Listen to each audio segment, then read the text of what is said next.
Assalomu alaykum, hurmatli o'quvchilar. Bugun Alloh nasib qilsa, gap filling savol turlarini ko'rib chiqamiz.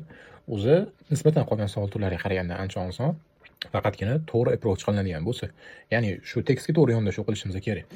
Xo'p, xullas kalom, bismillah deb har doimgidek boshlaymiz. Bu tekstda oldingi true false not given'ni qilgan edik. How tennis rackets have changed, ya'ni mana shu vaqtlar davomida tennis raketkalari qanchalik o'zgardi. Xo'p, birinchi bo'lib qiladigan ishimiz. Hozir xudo xohlasa bu videoda ikki savolga javob topasizlar. Birinchisi o'zi deylik gap filling yoki ba'zida summary completion savol turlari qanaqa qilinishi kerak va undan tashqari qanaqa qilib o'zi passage tez yechib bo'lish mumkin. Qisqacha tushuntirib beraman. Mana true false not given. Bu yerda keyin уже mana shu gap filling ketyapti. Endi bu qanaqa holatda bo'ladi? 3 xil holatda bo'ladi. Birinchi xili, misol uchun, mana true false not given text butun passage oxirisigacha, ya'ni mana shu butun passage oxirisigacha kelishi mumkin. Ikkinchi xilida mana shu true false not given anaqa qiladi, tekstni bir qaysi qismigacha keladi va davomida mana bu savol turlari kelishni boshlaydi. Endi uchinchi xili bo'ladigan bo'lsa, bir xillari prosta savol turlari joyma-joy almashishadi. Ya'ni gap filling birinchi keladi, true false davomida kelishni boshlaydi. Endi buni biz nimaga va qanaqa qilib tez aniqlab olishimiz mumkin deydigan bo'lsa, juda oddiy. Misol uchun bu holatda biz nima qilamiz? Belgilab olamiz. Ya'ni keywordlar. O'zi gap filling savol turlarini tez topish yo'li mana shu savoldagi keywordlarni tezgina aniqlab turib, shularni belgilashimiz kerak. Masalan, bu yerda Mike and Bob Bryan mana shu bizning birinchi keywordimiz bo'lyapti. Nimaga imенно ismlar? Ismlar tez topiladi tekstdan. Buni boshqa sabab yo'q. Misol uchun buni o'zi bir o'qigan edik. Bu yerda qayerda kelyapti? Srazu mana bu yerdan уже men birinchi Mike and Bob Bryanni ko'rdim. Teparoqlarda mana o'zi ko'rib boshqa ismlar bor, lekin mana Andy Murray bor ekan, Mike and Bob Bryan yo'q ekan. Endi savolni o'zini o'qib, tahlil qilib tushunib olishimiz kerak. Endi ketdi. Mike and Bob Bryan made changes to the types of used on their racket frames. Xo'p, shu o'zida srazu keyingi tip keladi. Ya'ni keywordlar bilan biz mana shu savol o'zi tekstda qayerda joylashganligini topamiz va bizning javobimiz aniqligi, ishonch komil qilishimiz uchun biz word form topishimiz kerak. Chunki one word only deyilyapti. Ya'ni bitta so'z qo'yiladi bu yerda. Xo'p, aytilyapti made changes to the types of used on their rackets. Bu yerda xudo xolis 100 talik noun bo'ladi. Nimagaki bu yerda preposition kelyapti, bu yerda yana verb as adjective kelyapti. Ya'ni mana shu nounni nima uchun ishlatilganligini tasvirlash uchun. Savol: Mike and Bob Bryan made changes to the types of used on their racket frames. Ya'ni Mike bilan Bob Bryan nima qilishibdi? O'zini raketkalarini deylik shaklida ishlatiladigan narsalarga o'zgartirishlar kiritdi. O'sha narsa nimaligini topamiz. Mike and Bob Bryan mana bu yerdan o'sha ularning gapirgan gapi kelyapti. Hop. All our rockets are sent from our manufacturer to Tampa, Florida, where our flames go through customization process. They explain how they have adjusted not only racket lengths but ever experimented with different kinds of paint. Mana shu joyda aytilyapti, chunki types of keywordlar deylik mana bu yerda to the types of bo'ladigan bo'lsa, xuddi shu narsa different kinds of ga to'g'ri kelyapti. Undan keyingi keladigan joyi paints bo'ladi. Bu yoq used on their racket frames mana shu yerda. Endi bu yerda mana shu gap ichida frame degan joyi yo'q-ku, lekin o'sha tushunib olishimiz mumkin. Where our frames go through. Mana gapi boshida berilgan ekan, ya'ni o'sha Tampa, Floridadan keladi bular. Floridaga aniqroq Tampaga jo'natiladi. U yerda framelarga o'zgartirishlar kiritiladi va o'sha qanaqa o'zgartirishlar deydigan bo'lsa, uni ranglarida bo'lar ekan. Xo'p, birinchi javob shu bo'ladi. Nima bo'ladi? Caps lockda yoza qolamiz. Paint. Xo'p, yaxshi. Endi keyingi savol turiga o'tamiz. Aniqroq keyingi savolga players were not allowed to use the srazu mana shu spaghetti strung. Bu narsa tekstda juda kamyob bo'ladi. Ba'zi bir paragraflarni o'zida kelishi mumkin. Birinchi keladigan joyini o'zidan topsa bo'ladi. Racket because of the amount of it created. Ya'ni mana shu tennis o'yinchilariga ruxsat berilmagan spaghetti strung degan raketka turini ishlatishga, chunki u nimadir ko'p hosil qilgan. O'sha narsani topishimiz kerak. Keyword qilamiz, srazu keyingi paragrafga o'tishimiz mumkin, chunki mana shu paragraf o'zida kelishi ehtimoli juda ham past. Hop, ketdi. Spaghetti strung degan so'zni o'zini topishimiz kerak. Birinchi navbatda mana bu yerdan o'sha ketdi. Spaghetti strung kelyapti. Endi o'qiymiz. Buni esimizda edi. Hop, it created a string that generated so much topspin that it was quickly banned by the quickly banned.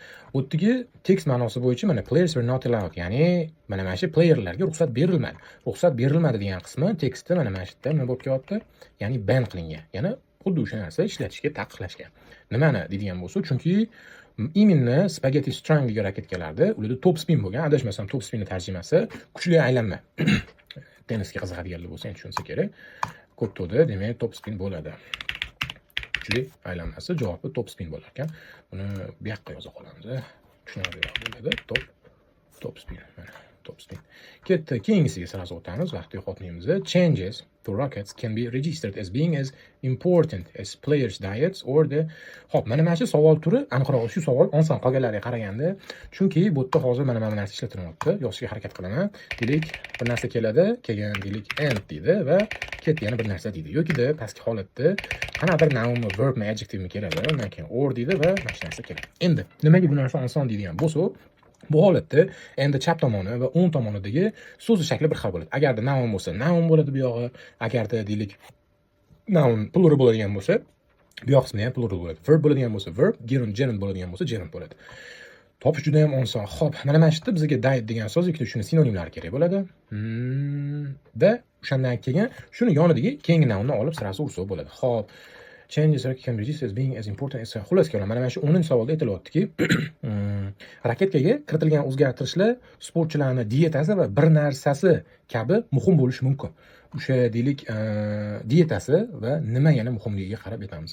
The International Federation, however, within a decade or two, rocket modification became popular. Today it is in many ways an aspect of the game that is equal to significance in. Mana mana shu qismida o'sha javob berilyapti. Aniqlab turgan ekan. Diet degan joyi kelili boshdan important degan joyi significance ga to'g'ri keladi. Diet degan so'z mana shu nutrition ga to'g'ri keladi. Nutritiondan keyin or kelyapti. Mana hozir gaplashgan o'rimiz. Undan keyingi so'z sirazi olib urib olsak bo'ladi. Training. Demak, javob aniq-tiniq training bo'ladi. Bu yoqqa emas, kelinglar mana shu yoqqa doqil yozib qo'yar ekan. Aniqrog'i adashdim. Mana bu savol turadi. 10 caps lock yozamiz. Training bo'ladi. Yaxshi. Bismillah, 11-savolga o'tamiz. All rackets used to have natural, mana mana shu keywordimiz, natural strings made from the of animals. Ya'ni bu savolni analizi chuqur bo'lishi shart emas, juda oddiygina berilgan. Ya'ni hamma raketkalar oldinlari deyilyapti, oldinlari shu tabiiy ismlari bo'lgan va o'sha ismlari hayvonni nimasidirdan qilingan. Endi shu hayvonni nimasidan qilinganligini topishimiz kerak. Bu keywordlar natural strings, animals degan so'zdan olamiz. Modification category jacket friend form uniform choice things can be used which there is something professional players experience with things change depending on various factors including. Xo'p, mana mana shunaqa holatlar ham bo'ladi. Shu paragrafda masalan natural string va animal degan so'z kelmadi. Ularning sinonimlari ham kelmadi. Demak, sirasi pastki paragrafga o'tamiz. At one time all tennis rackets were strung with, mana mana shu yerda ketdi. Strung with natural gut made from the outer layer of the sheep or cow. Well, mana mana sentenceda javobi bor. Adashmasam bu natural bo'lsa gut. Endi bu yerda one word bo'lganligi uchun gutni o'zini olamiz. Chunki hayvonni nimasidan qilinadigan bo'lsa, gut made from the outer layer of sheep or cow, ya'ni mana mana shu hayvonni tashqi terisidagi mana shu mehkami o'shanga o'xshagan narsadan qilinar ekan deb aytilyapti. Gut bo'ladi buning javobi. 12 ga o'tamiz sirazi. 12-sida Pete Abol, bu oson xudo xolisi, chunki yana shu ismlar va raqamlar tez topiladi tekstdan. Pete Sampras had metal bir narsa put in the frames. Yaxshi, mana mana shu yerdagi metal adashmasam keyingisi ham noun bo'ladi. Chunki bu yerdagi metal noun bo'lishiga qaramasdan, mana ikkinchi nounni qanaqaligini tasvirlab ketyapti. Ya'ni metallический nimadir ishlatgan bu yerda. Ya'ni mana shu Pete Sampras degan odam o'zini raketkasini deylik qobig'iga metalldan qilingan nimadir ishlatgan. Pete Samprasni tez topishimiz kerak. Mana davomini o'qiymiz. Demak, Kevlar bu paragrafda yo'q o'zi.